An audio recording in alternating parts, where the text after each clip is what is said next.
the microphone? Yes. Which one? The one you want. It's open. L'asset. Check.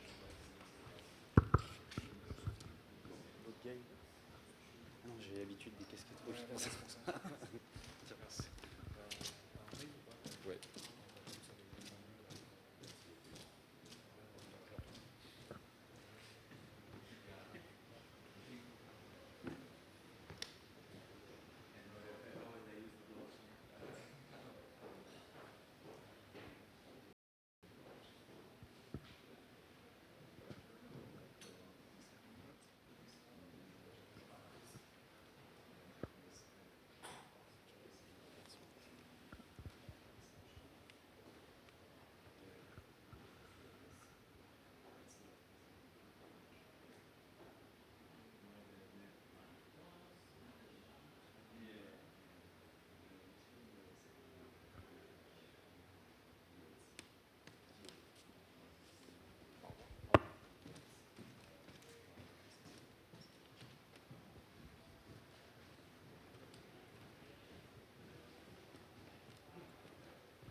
Okay, hello everyone.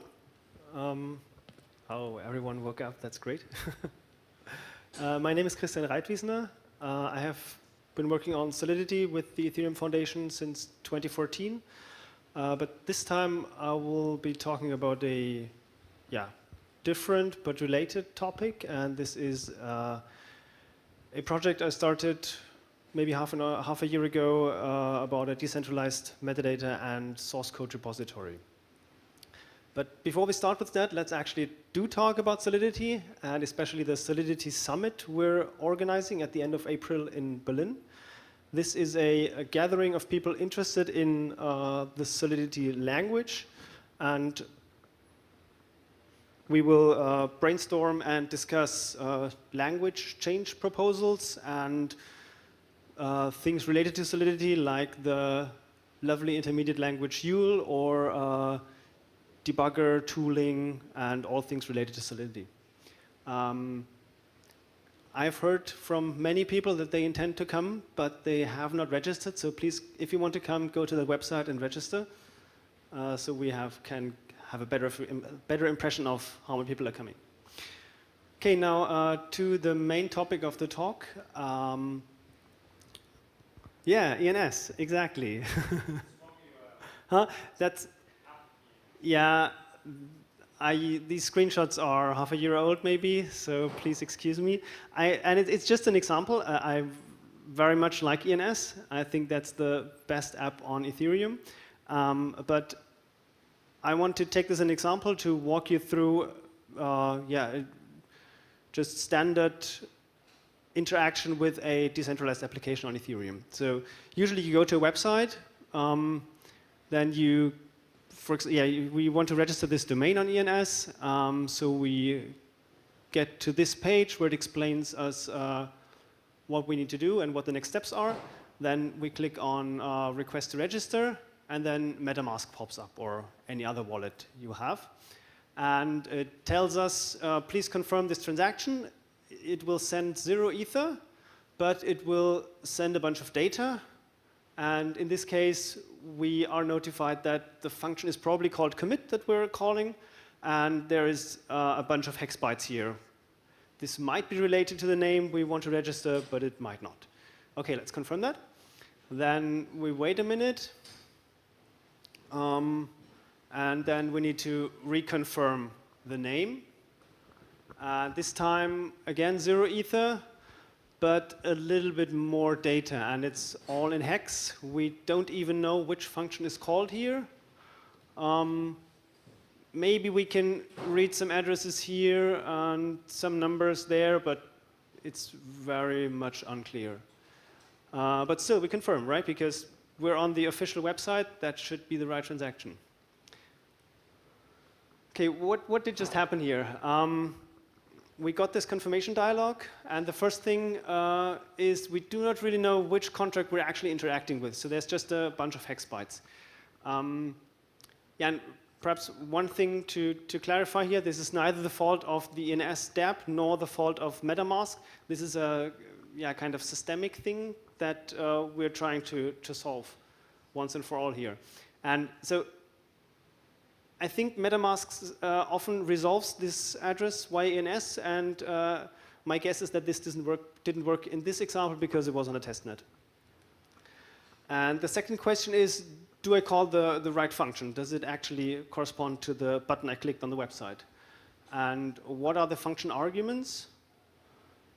And I mean, behind this smart contract, there is a source code, and it is kind of public, but why is it not linked from this transaction here? What do I need to know? What do I need to do to get to the source code? Yeah, and there is a solution to this problem, and we added it to the Solidity compiler in December 2016. That was quite a while ago. The problem is nobody uses it.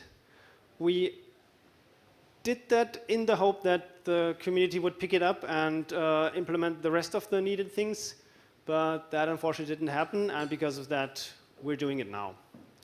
So what is bytecode metadata? If you look at the deployed bytecode of a smart contract, it always has a bunch of hex data at the very end. And if you take a closer look, then you will see that this is CBOR encoding of this structure here. And it contains the version of the compiler encoded in hex bytes, or yeah, byte encoded, which is really useful, even without this whole thing. Whenever you want to verify bytecode, a drop-down box to enter the compiler version is completely not needed because the compiler version is in the bytecode, and it's rather easy to retrieve. And then the second thing is a swarm hash of another larger structure. And current compiler versions use an IPFS hash, but the type of hash you use is actually not relevant. And if you follow that hash, we get to this structure, which is the actual metadata, or the actual thing we call the metadata. It contains the full compiler version. It contains the complete ABI of the deployed contract. It contains the complete developer documentation and also the user documentation, which is sometimes called netspec. And so for every function, it has a string that should be displayed to the user when they want to call the function. So in this example, it's a function called renounce ownership, and the text says renouncing ownership will leave the contract without, and I think it continues with owner. So this is actually what you want to see before you confirm the transaction that does this. But this is not all, it goes on. The next part are all the settings that are required to recompile the bytecode from the source code. So all the compiler settings, optimizer settings, EVM version, and so on. And it also contains hash links to all the sources. So in this case, it's both Swarm and IPFS. Because all the settings and all the sources are linked from this file, and which is again hash linked from the deployed bytecode, you can do something like the following. So this is a small tool we wrote half a year ago, I think. The whole project we currently call SauceVerify. We're still looking for a more catchy name. And when you run this tool and you give it an address of a deployed contract and a transaction payload, so this goes on here a little bit, it starts by retrieving the bytecode at that address. Then it already sees which compiler was used. Next, it downloads the metadata from Swarm. So this structure I just showed you. And in this structure, the sources are again linked via IPFS or Swarm. So next, it downloads these sources. And then it recompiles these sources. Or yeah, it downloads the exact compiler that was used to compile that contract. And it recompiles the sources, and it does this to recheck that the bytecode and the source code belong together. We already know that from the bytecode, from the metadata hash, but the deployer could have changed the metadata hash before deploying, and if we recompile, then we know that it matches both ways. And next, it searches for the function identifier, the first 4 bytes in the transaction payload, and checks which function is to be called, and looks for this netspec description I showed you earlier. So what it could also do is decode the integer argument here, but we didn't implement it that far. So, and yeah, to say it again, basically this part in the middle where you recompile everything, this is just an additional safety step. It's not strictly necessary. You can just download the metadata and look at the ABI directly. Okay, nice, isn't it? So this was basically a workflow how to show improved transaction confirmation dialogues. But what you can also do with this is, for example, you have a transaction deployed on mainnet, or a transaction that has been running on mainnet at some point, and you want to look at what actually happened there. And if you have metadata and sources, then a debugging tool can automatically download the sources of the contract the transaction goes to, and it can recompile it and request more debugging information from the compiler than just the bytecode. So it can use this debugging information to show you more data about the transaction. And this is without any user. This should work without any user interaction.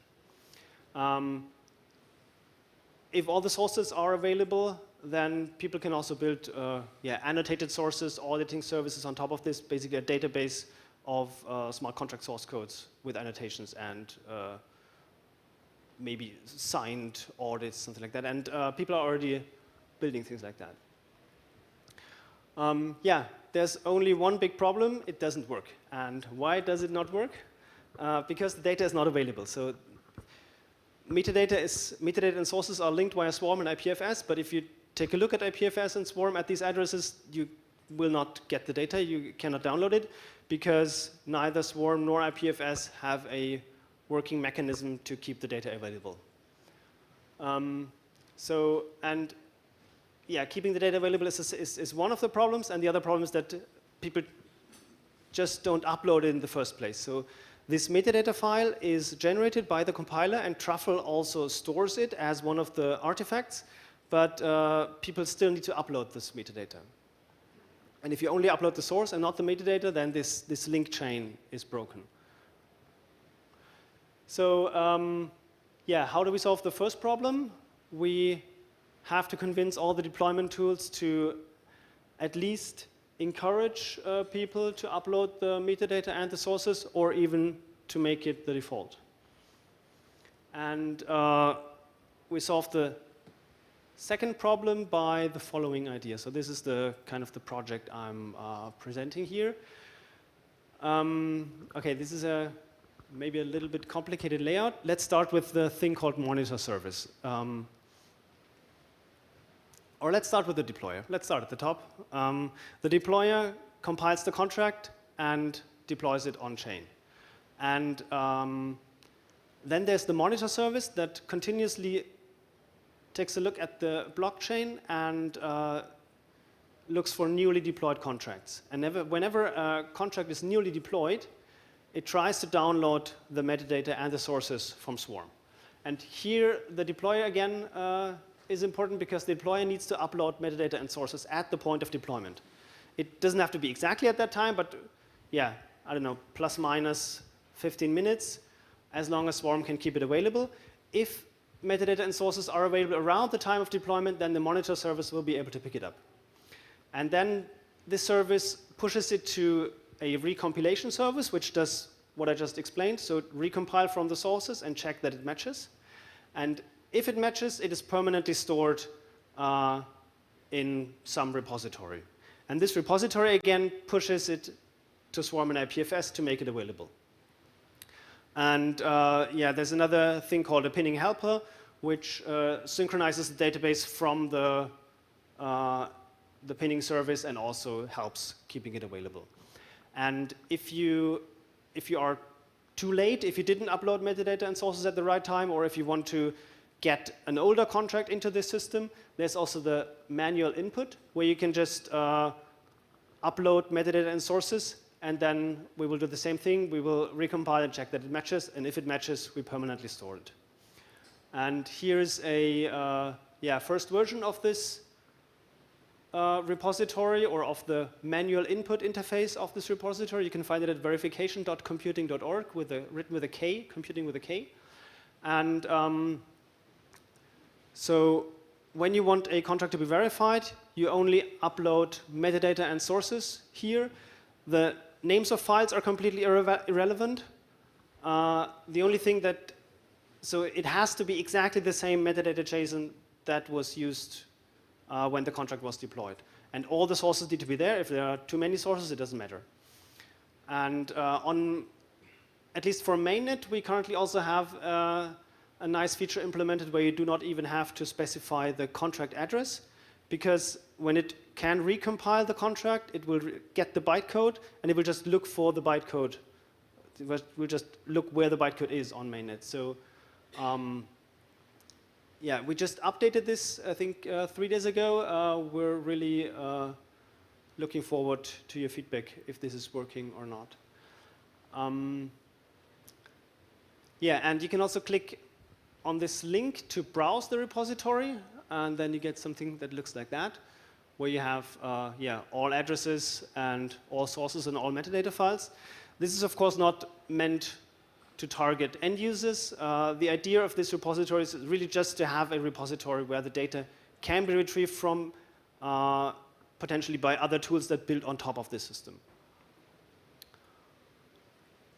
Yeah, and my hope is that soon we will get from a transaction confirmation dialog like it is shown on the left side to one as it is shown on the right side, where it says you are calling a function called register with a string name and a uint duration.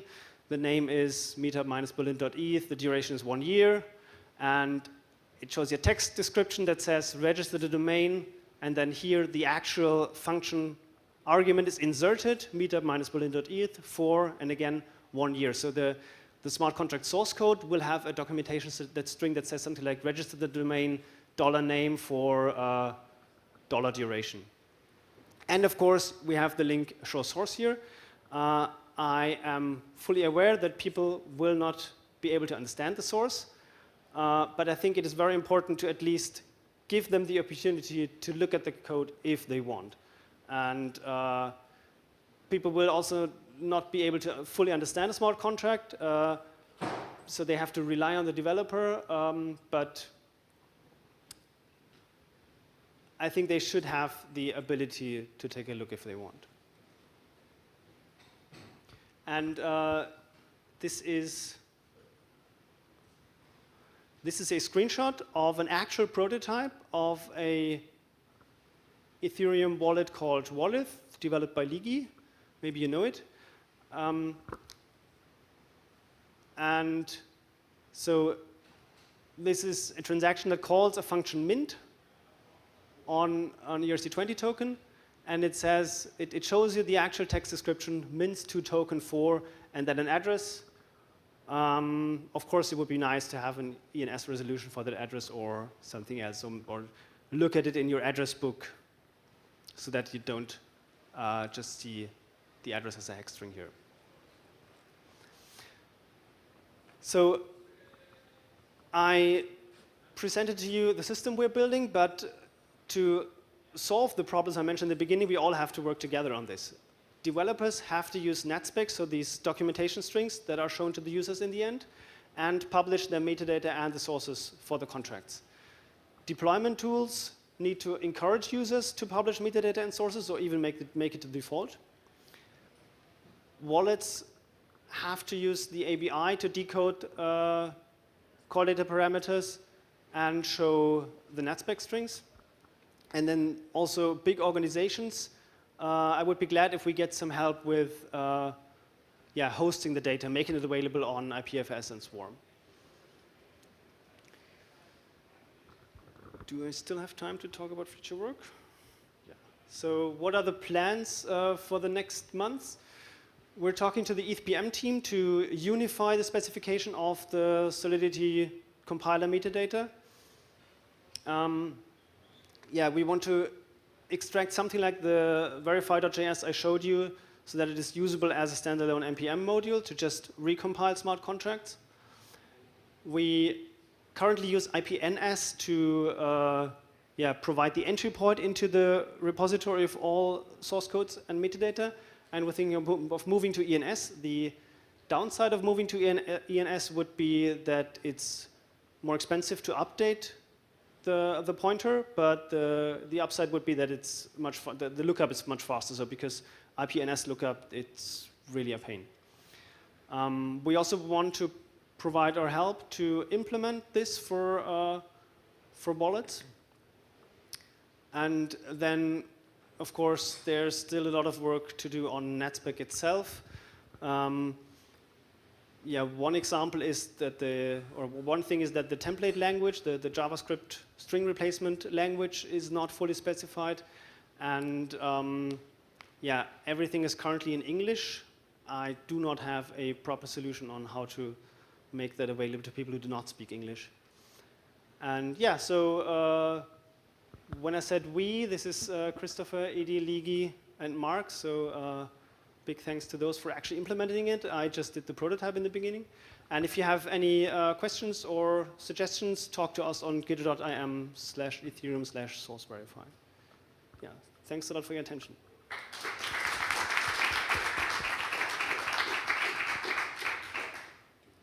Time for questions? Yeah.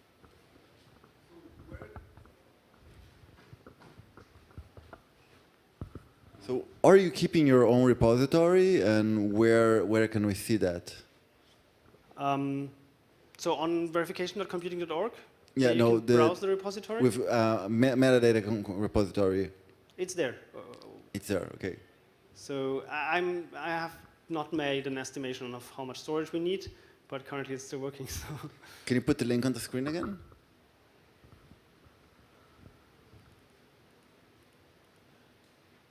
Yeah. Okay. Yeah, we will have to find a better name for the project and maybe also a better URL. Yeah.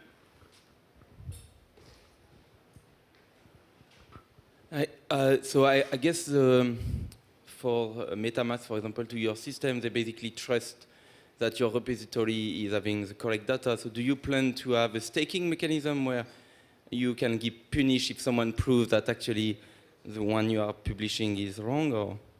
So trust is not required here. So you can have different levels of trust, but because you can always take a look at the bytecode and recompile it from the source code, you can always check whether it's correct or not. Okay, so MetaMask is going, you think they are going to do it? Is it not too slow? Like, I mean, for every pop-up that comes for a new contract? Or? I don't know. Okay. I mean, compilation, yeah, it depends on which compiler you use, but it can be quite fast. And so this is not a centralized source of information because everyone can just copy the service and do it on their own. If people discover that there are incorrect entries. Okay.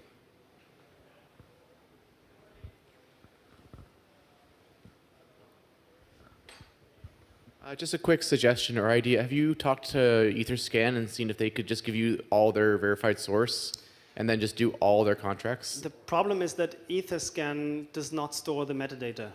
But you have the source code. You could just compile it and get the metadata, couldn't you? If you can guess all the file names and the compiler settings and the remappings, then you can get the metadata, but usually it doesn't work. And also the problem with Etherscan is they say, I hope there's nobody from Etherscan. I really like Etherscan. It's a great service, but and I also know that it's hard to do it right. They say it's 100% match, but actually they ignore the metadata hash. They ignore any non-match in the metadata hash part, which has, as a consequence, means that you can get source code verified, but it has completely different internal variable names and completely different comments than the original source. And you also, the verify feature on EtherScan, it accepts the first match.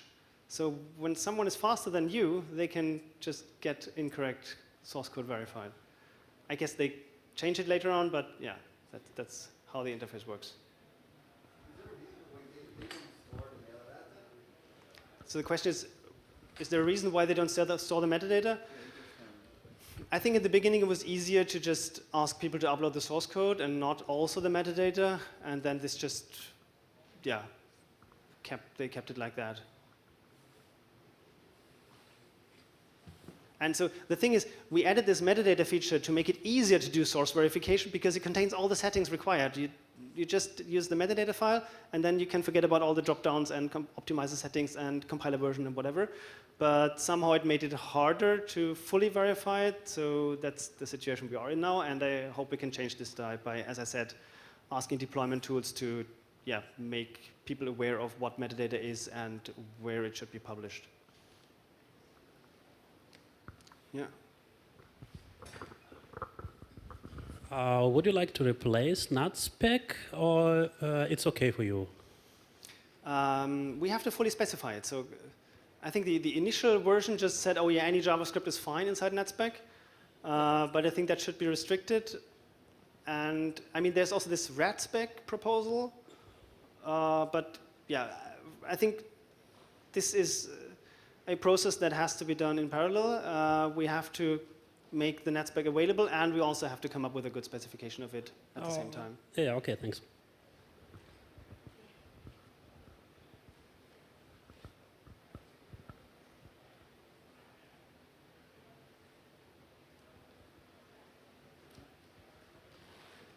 Okay, no question more? Thanks a lot.